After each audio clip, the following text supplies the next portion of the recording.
Carta 4. O fim de todas as coisas. O fim da igreja, o fim do anticristo, o fim de Satanás, o fim do mundo como conhecemos hoje. A palavra de Deus afirma de forma categórica e sem sombra de dúvida que tudo terá um fim, tudo envelhece. Uma árvore envelhece, o homem envelhece e chega ao seu fim. A morte habita no final da linha. Essa foi a sentença do Senhor no Éden, quando Adão e Eva comeram do fruto da árvore do conhecimento do bem e do mal. E é sobre esse tema que vamos tratar nesta carta. O Senhor vem no amanhecer do terceiro dia, ou seja, no início do terceiro milênio, após a primeira vinda do Senhor. Irei e voltarei para o meu lugar, até que se reconheçam culpados e busquem a minha face. Estando eles angustiados, cedo me buscarão, dizendo: Vinde e tornemos para o Senhor, porque ele nos despedaçou e nos sarará. Fez a ferida e a ligará. Depois de 2 dias nos revigorará. Ao terceiro dia nos levantará e viveremos diante dele. Conheçamos e prossigamos em conhecer ao Senhor. Como a alva, a sua vinda é certa, e ele descerá sobre nós como a chuva seródia que rega a terra. Oséias 5:15 e 6, de 1 a 3. O Senhor veio a primeira vez, nasceu em Belém, trabalhou como carpinteiro até os 30 anos de idade. Começou o seu ministério após ser batizado por João Batista no Jordão. Foi morto após 3 anos e meio de ministério e ressuscitou ao terceiro dia. Note que Oséias 6:2 começou dizendo: depois de 2 dias. Aqui temos uma linguagem figurada. 2 dias significa 2 milênios, ou seja, 2000 anos após a primeira vinda do Senhor. No mesmo versículo, o Senhor diz: ao terceiro dia nos levantará. Portanto, já estamos em 2020, no terceiro milênio, depois da primeira vinda do Senhor. No versículo 3, Oséias fala do avivamento da chuva seródia, que já estamos experimentando, para que o Senhor seja conhecido em todos os confins da terra. Sobre esse assunto fiz um extenso estudo que está disponível em meu canal do YouTube, www.youtube.com/Arrependimento Nacional. Peço que você interrompa a leitura desta carta, por favor, e ouça a minha palavra de 1h30, explicando detalhadamente que o Senhor vem no início do terceiro milênio. Examine também a primeira carta desta série. Jesus veio, voltou para o céu e ficará lá, até que a igreja de fato clame por sua vinda e cumpra o seu papel de levar o nome do Senhor até os confins da terra. Nós estamos no ano de 2020, logo no amanhecer do terceiro dia ou do terceiro milênio. Em Êxodo 19, nós encontramos a descrição perfeita do arrebatamento, relativa ao povo judeu. Tudo o que ocorre com os judeus no Velho Testamento, especialmente nos livros de Moisés, é um tipo do arrebatamento da igreja. Disse também o Senhor a Moisés: vai ao povo e purifica-o hoje e amanhã. Lavem eles as suas vestes e estejam prontos para o terceiro dia. Porque no terceiro dia o Senhor, à vista de todo o povo, descerá sobre o monte Sinai. Marcarás em redor limites ao povo, dizendo: guardai-vos de subir ao monte, nem toqueis o seu limite. Todo aquele que tocar o monte será morto. Mão nenhuma tocará neste, mas será apedrejado ou flechado. Quer seja animal, quer seja homem, não viverá. Quando soar longamente a trombeta, então subirão ao monte. Moisés, tendo descido do monte ao povo, consagrou o povo, e lavaram as suas vestes. E disse ao povo: estais prontos ao terceiro dia, e não vos achegueis à mulher. Ao amanhecer do terceiro dia, houve trovões e relâmpagos, e uma espessa nuvem sobre o monte, e muito forte clangor de trombetas, de maneira que todo o povo que estava no arraial se estremeceu. Êxodo 19, 10 a 16. Onde você ver no texto acima a palavra terceiro dia, leia como terceiro milênio. Perceba que no verso 16 está escrito: ao amanhecer do terceiro dia, ou seja, no começo do terceiro milênio. O ano de 2020 nos informa que estamos no começo do terceiro milênio. Portanto, ele virá com certeza nos próximos anos, como demonstramos na primeira carta. Vamos mostrar agora algo muito importante em Mateus 28, de 1 a 6. No findar do sábado, ao entrar o primeiro dia da semana, Maria Madalena e a outra Maria foram ao sepulcro, e eis que houve um grande terremoto, porque um anjo do Senhor desceu do céu, chegou-se, removeu a pedra e assentou-se sobre ela. O seu aspecto era como um relâmpago, e a sua veste alva como a neve. E os guardas tremeram espavoridos e ficaram como se estivessem mortos. Mas o anjo, dirigindo-se às mulheres, disse: não temais, porque sei que buscais Jesus, que foi crucificado. Ele não está aqui, ressuscitou, como tinha dito. Vinde ver onde ele jazia. Para o judeu, o dia termina às 18 horas, e não à meia-noite, como no nosso calendário. Mateus 28:1 diz: no findar do sábado, ao entrar o primeiro dia da semana, Maria Madalena e a outra Maria foram ao sepulcro e verificaram que o túmulo já estava vazio. Isso confirma o que dissemos a respeito de Êxodo 19:16. O Senhor ressuscitou no terceiro dia, conforme Lucas 24:46. Assim está escrito que o Cristo havia de padecer e ressuscitar dentre os mortos no terceiro dia. O fim da dispensação da graça de Deus termina com o arrebatamento da igreja. E quem não estiver apaixonado e buscando intensamente a segunda vinda do Senhor, certamente ficará debaixo do governo do Anticristo, que deve começar em poucos anos. Este é um tempo profético, o mais importante da história do homem na Terra, desde quando o Messias nasceu em Belém. Precisamos procurar os sinais mais evidentes da segunda vinda e anunciá-los. O Senhor sempre avisa antes de acontecer. Lembrai-vos das coisas passadas da antiguidade, que eu sou Deus, e não há outro. Eu sou Deus, e não há outro semelhante a mim, que desde o princípio anuncio o que há de acontecer, e desde a antiguidade as coisas que ainda não sucederam, que digo, o meu conselho permanecerá de pé, farei toda a minha vontade. Isaías 46, 9 a 10. O nosso Deus é presciente, Ele criou a eternidade e nela Ele vive. A fé nos leva para a eternidade. Esteja nesse lugar e você vai amar a vinda do Senhor como nunca amou. Passado, presente e futuro, para Ele são a mesma coisa. As referências em relação à segunda vinda do Senhor são abundantes na Bíblia, e não é nosso propósito citar todas elas.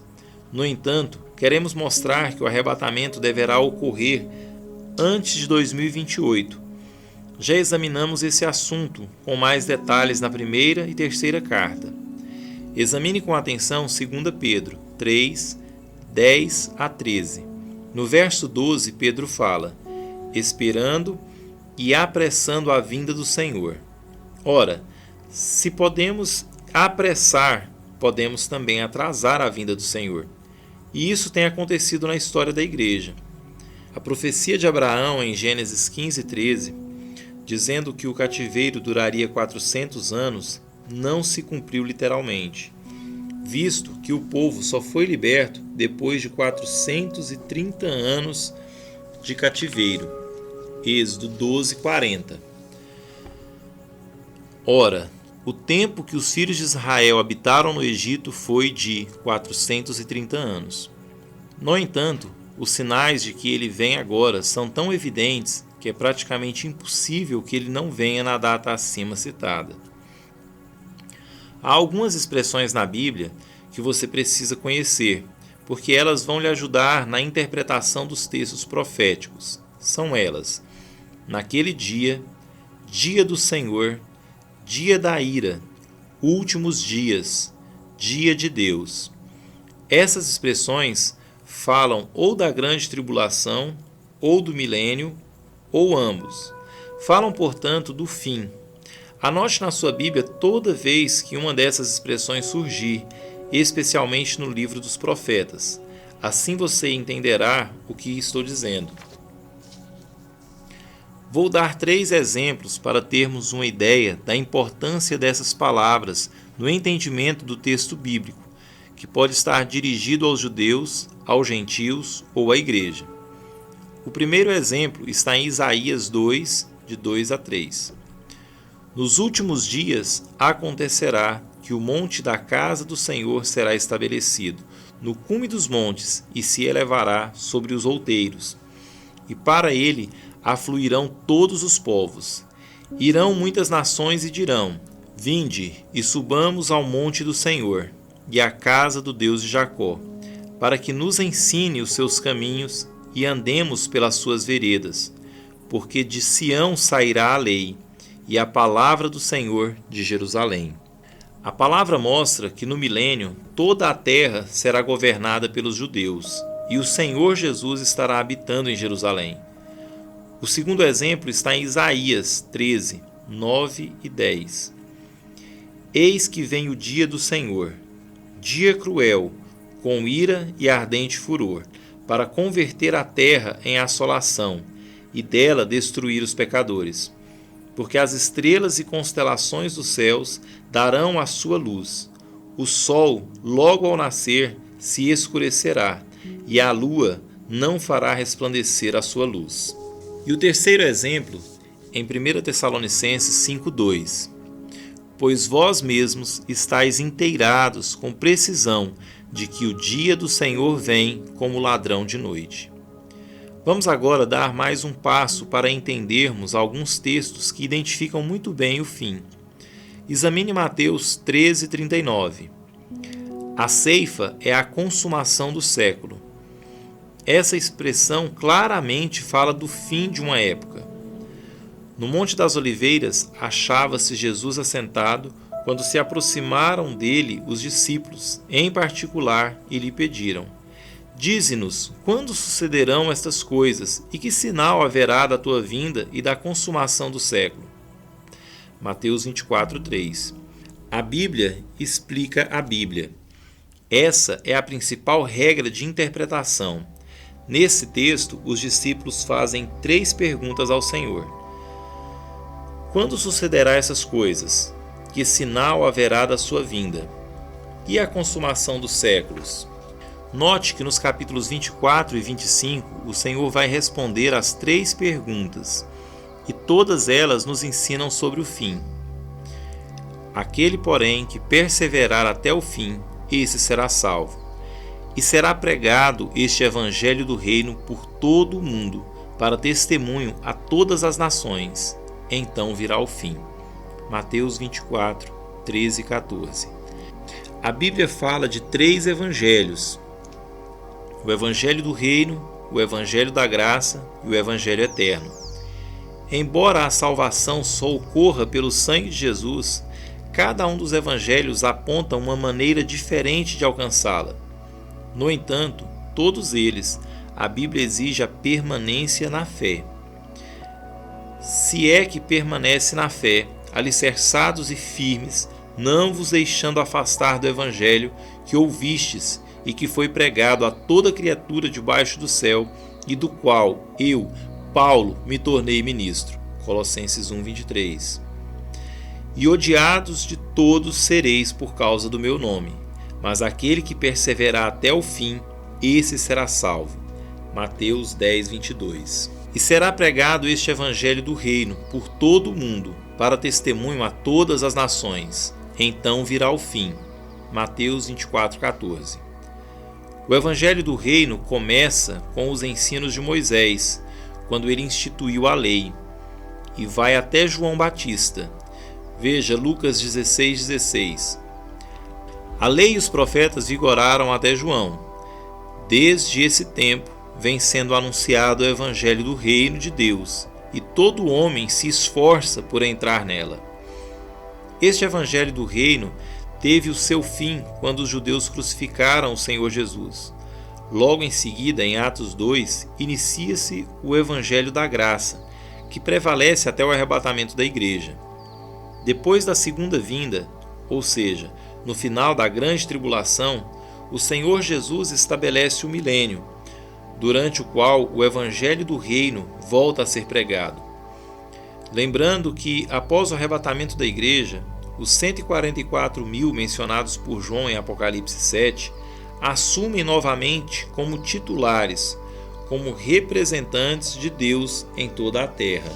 Preste bem atenção nos próximos passos, nas próximas atitudes do Senhor antes do arrebatamento da igreja. Primeiro, a igreja, que será arrebatada, vai identificar o anticristo e denunciá-lo para o mundo todo. Em segundo lugar, Israel, como Estado, fará uma aliança de paz com o anticristo. Daniel 9:27.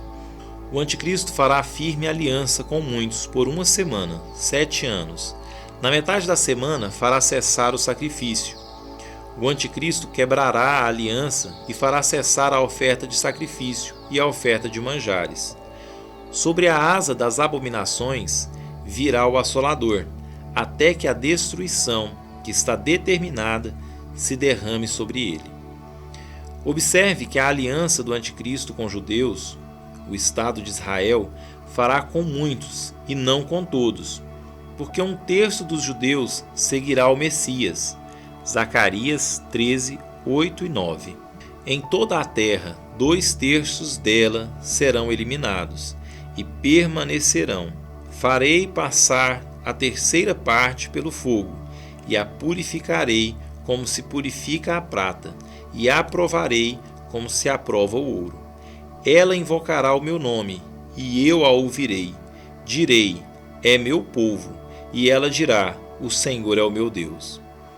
Ao que parece, o atual governo de Israel é que fará essa aliança.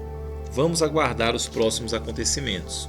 Na primeira fase da grande tribulação, descrita nos capítulos 6 e 7 de Apocalipse, os judeus que não entraram em aliança com o anticristo e a porção da igreja não arrebatada viverão com os 144.000, incluídos no maior avivamento descrito na Bíblia, cumprindo a segunda parte da profecia de Joel 2, 28-32.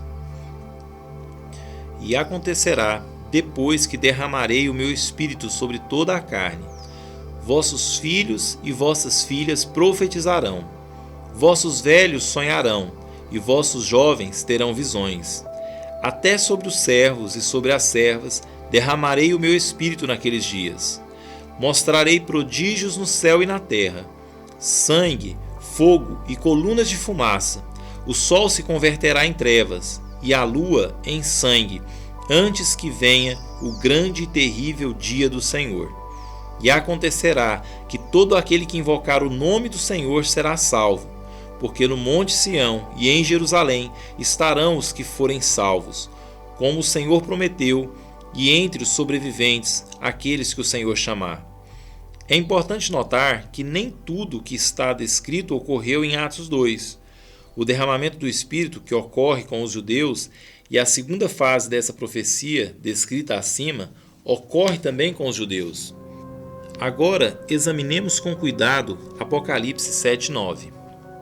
Depois destas coisas, vi, e eis grande multidão, que ninguém podia numerar, de todas as nações, tribos, povos e línguas, em pé diante do trono e diante do Cordeiro, vestidos de vestiduras brancas, com palmas nas mãos.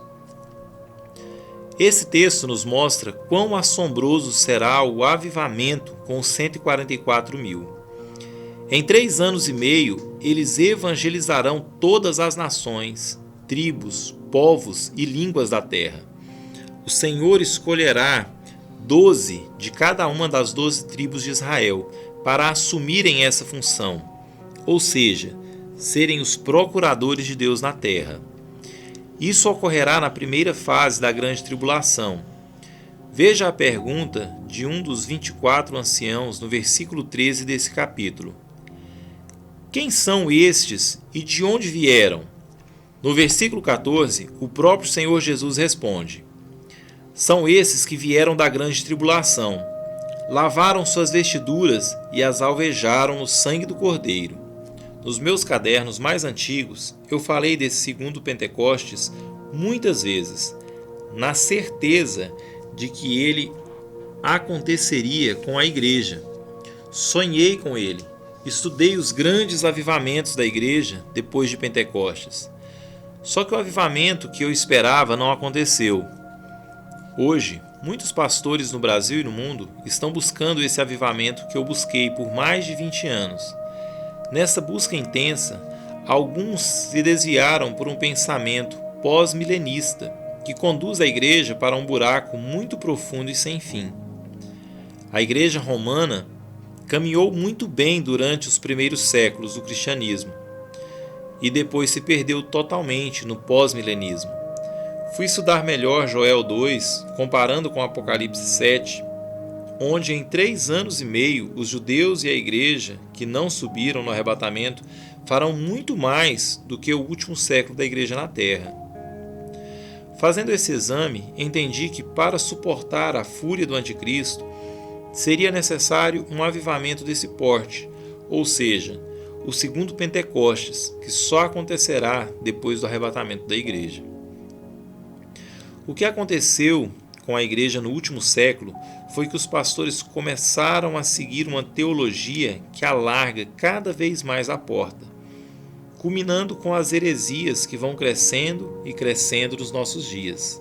Irmãos, no que diz respeito à vinda de nosso Senhor Jesus Cristo e à nossa reunião com Ele, nós vos exortamos a que não vos demovais da vossa mente com facilidade, nem vos perturbeis, quer por espírito, quer por palavra, quer por epístola, como se procedesse de nós, supondo que tenha chegado o dia do Senhor. Ninguém de nenhum modo vos engane, porque isto não acontecerá sem que primeiro venha a apostasia e seja revelado o homem da iniquidade, o filho da perdição. Nesse texto, Paulo deixa a questão do avivamento pré-arrebatamento de forma explícita e muito clara. O que esperamos agora são 2 coisas. 1. A apostasia. Hoje, qualquer um de nós, sem nenhum esforço mental, pode listar várias apostasias que têm dominado a igreja no Brasil e especialmente nos Estados Unidos e países ocidentais. 2. A revelação do homem da iniquidade, o filho da perdição, ou seja, o próprio anticristo. Vamos examinar a respeito do fim. Isaías 30, de 25 a 26. Em todo monte alto e em todo outeiro elevado haverá ribeiros e correntes de águas no dia da grande matança. Quando caírem as torres, a luz da lua será como a do sol, e a do sol 7 vezes maior, como a luz de 7 dias, no dia em que o Senhor atar a ferida do seu povo e curar a chaga do golpe que ele deu. Esse texto mostra o que vai ocorrer com o mundo gentil na segunda fase da grande tribulação, quando o Senhor vai queimar toda a terra. Compare com 2 Pedro 3, 10 a 13. Virá, entretanto, como ladrão o dia do Senhor, no qual os céus passarão com estrepitoso estrondo, e os elementos se desfarão, abrasados. Também a terra e as obras que nela existem serão atingidas, visto que todas essas coisas hão de ser assim, desfeitas. Deveis ser tais como os que vivem em santo procedimento e piedade, esperando e apressando a vinda do dia de Deus, por causa do qual os céus incendiados serão desfeitos e os elementos abrasados se derreterão. Nós, porém, segundo a sua promessa, esperamos novos céus e nova terra, nos quais habita a justiça. Isaías é o profeta que mais ensina sobre a destruição desse mundo por fogo, depois de Apocalipse. Estude, por exemplo, o capítulo 13 e o capítulo 24, de 1 a 13, onde ele nos mostra a destruição deste mundo que acontecerá dentro de poucos anos. A terra será de todo devastada e totalmente saqueada, porque o Senhor é quem proferiu esta palavra. A terra pranteia e se murcha, o mundo enfraquece e se murcha. Enlouquece os mais altos do povo da terra. Na verdade, a terra está contaminada por causa dos seus moradores, porquanto transgridem as leis, violam os estatutos e quebram a aliança eterna. Por isso, a maldição consome a terra, e os que habitam nela se tornam culpados. Por isso serão queimados os moradores da terra, e poucos homens restarão. Isaías 24, 3-6. Entretanto, para entender bem esse assunto, estude Apocalipse 8, até o capítulo 18. Todos esses capítulos falam sobre a destruição que deverá ocorrer ainda nessa década de 2020. Não sou profeta, porém o Senhor tem me revelado na palavra tudo o que tenho pregado sobre o arrebatamento e o fim da dispensação da graça de Deus. Ao escrever tudo isso, o meu coração se enche de temor. Por outro lado, tenho colocado esses temas para mais de 70 pastores que estão debaixo da minha cobertura, para que examinem comigo tudo aquilo que o Senhor tem me revelado na palavra. Ultimamente, tenho me dedicado quase que exclusivamente à oração e ao estudo da palavra. Podemos identificar o fim dos gentios na terra. Muitos gentios e judeus vão crer em Jesus na primeira fase da grande tribulação. Na segunda fase, os anjos estarão pregando o evangelho eterno em toda a terra. Vi outro anjo voando pelo meio do céu, tendo um evangelho eterno para pregar aos que se assentam sobre a terra, e a cada nação e tribo e língua e povo, dizendo em grande voz: temei a Deus e dai-lhe glória, pois é chegada a hora do seu juízo, e adorai aquele que fez os céus e a terra e o mar e as fontes das águas. Apocalipse 14, 6 e 7. Após o final dos 7 anos da grande tribulação, a Bíblia não fala mais dos gentios. Entretanto, o nosso Senhor, por causa da sua infinita misericórdia, ainda dará aos gentios uma última oportunidade através do Evangelho Eterno, que será pregado pelos anjos, conforme fala o texto acima. A graça de Deus é infinita e fora do completo alcance da nossa mente. Se os anjos vão pregar, é porque o Senhor ainda quer alcançar alguns que ainda não possuem a marca da besta.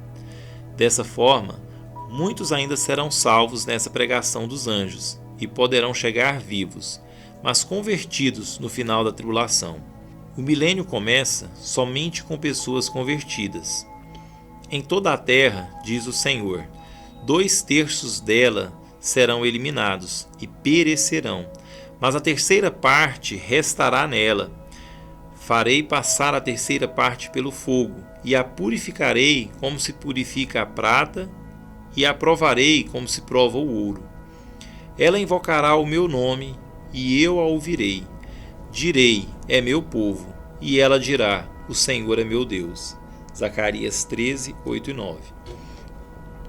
Aqueles que durante toda a tribulação, na primeira ou na segunda fase, não receberam a marca da besta, mas se converteram ao Senhor, ficarão escondidos em cavernas pelo mundo e serão levados vivos para Jerusalém na segunda vinda do Senhor. Logo em seguida, a grande tribulação daqueles dias, o sol escurecerá, a lua não dará a sua claridade, e as estrelas cairão do firmamento, e os poderes dos céus serão abalados. Então aparecerá no céu o sinal do Filho do Homem. Todos os povos da terra se lamentarão e verão o Filho do Homem vindo sobre as nuvens do céu, com poder e muita glória. E ele enviará os seus anjos com grande clangor de trombeta, os quais reunirão os seus escolhidos dos 4 ventos, de uma a outra extremidade dos céus. Mateus 24, 29 e 31. E qual o destino final daqueles salvos pelo Evangelho Eterno na segunda fase da grande tribulação? O arrebatamento será em 2 fases. A primeira fase será no início da tribulação e a segunda fase no meio da tribulação.